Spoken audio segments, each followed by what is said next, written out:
തുക വളരെ കൂടുതലാണ് മിസ്റ്റർ തോമസ്. ബാക്കി 20 പേർക്കും ഞാൻ ഇത്രയും വലിയ തുക കൊടുത്തിട്ടില്ല. ചോദിച്ച പണം ഞാൻ തരാം, പക്ഷെ ഒരു പ്രശ്നം ഉണ്ടായാൽ എന്റെ കൂടെ നിൽക്കണം. മീൻസ് അസംബ്ലിയിൽ ഭരണ മുന്നണിക്കെതിരെ പോലും വോട്ട് ചെയ്യാൻ തയ്യാറാകണം എന്നർത്ഥം.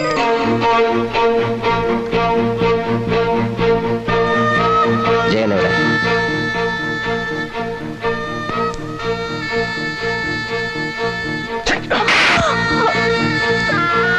എവിടെയാണ് ജയൻ? കൊല്ലും നിന്നെ.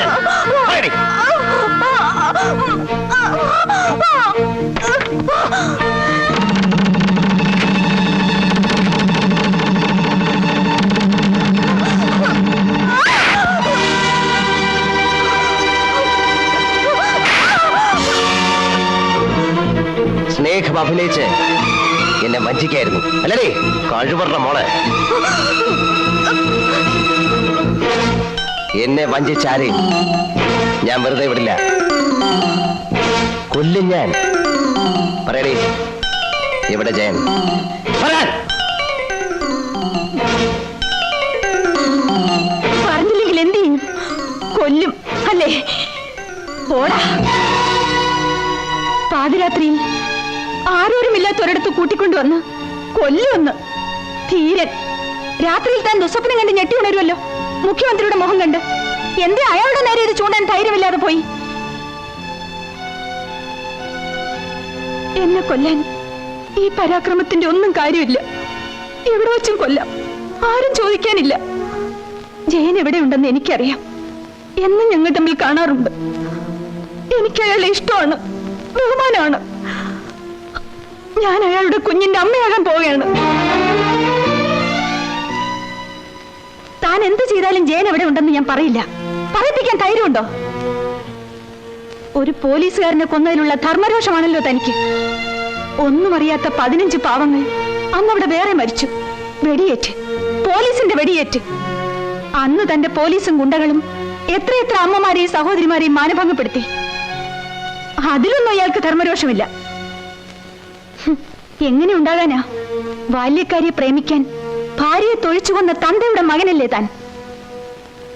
ജയനൊന്ന് നിങ്ങളോട് കരഞ്ഞപേക്ഷിച്ചതല്ലേ പോലീസിനെ വിടരുതെന്ന്? അവിടെ നടന്ന എല്ലാ പാതകങ്ങൾക്കും താനാണ് ഉത്തരവാദി. You are A criminal.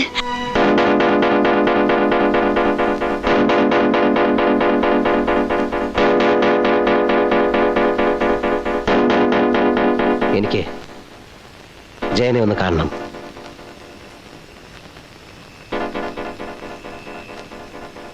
ആഭ്യന്തരമന്ത്രിയായിട്ടല്ല, നിങ്ങളുടെ മഹിയായിട്ട് പ്ലീസ്.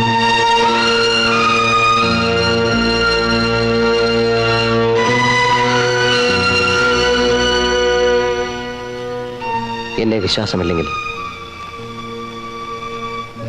ഇത് വെച്ചോളൂ.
ഞാൻ അവനെ കൊല്ലും.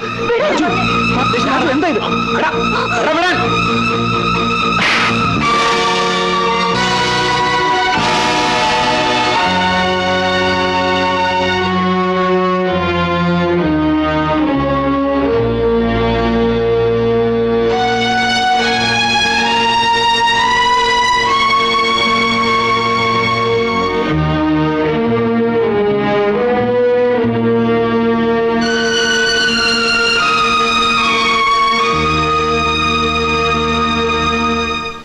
വിയർപ്പും കണ്ണീരും പൊട്ടിച്ചിരികളാക്കിയ അധ്വാനശീലരുടെ സ്വപ്നഭൂമിയായിരുന്നു ഇവിടം. മലമ്പനിയും കാട്ടുമൃഗങ്ങളെയും തോൽപ്പിച്ച് അവരിവിടെ പൊന്നു വിളയിച്ചു.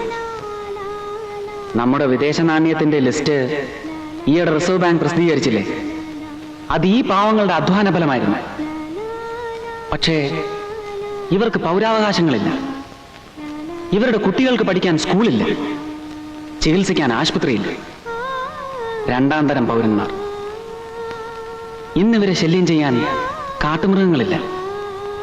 പകരത്തിന് പുതിയ തരം മൃഗങ്ങൾ, അധികാരവർഗങ്ങൾ. ഇതാണ് ആദ്യത്തെ വെടികൊണ്ട് വീണ വർഗീസിന്റെ വീട്. വിവാഹപ്രായമെത്തിയ 2 പെൺകുട്ടികളാണ് വർഗീസിനുണ്ടായിരുന്നത്. അവരും മരിച്ചു. ബലാത്സംഗം ചെയ്യപ്പെട്ടു എന്ന വാർത്ത പത്രത്തിൽ അച്ചടിച്ചു വന്നാൽ ആരാണ് അവരെ വിവാഹം കഴിക്കാൻ തയ്യാറാവുക? ആത്മഹത്യ അല്ലാതെ മറ്റു മാർഗമൊന്നുമില്ലായിരുന്നു.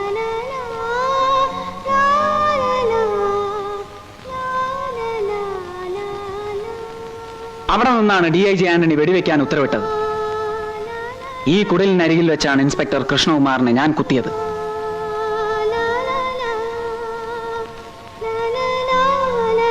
മൂന്ന് തവണയുണ്ടായ ഉരുൾപൊട്ടലിനെ അതിജീവിച്ചവരാണിവർ. പക്ഷെ തകർന്നുപോയി. ഇവരുടെ മൺചട്ടിയും മൺകലവും വരെ പോലീസ് ക്യാമ്പുകളിൽ റിഡക്ഷൻ സെയിൽ നടത്തി. ഇവിടെ ഉള്ളവരൊക്കെ ഇപ്പൊ എവിടെ? വരൂ, കാണിച്ചു തരാം.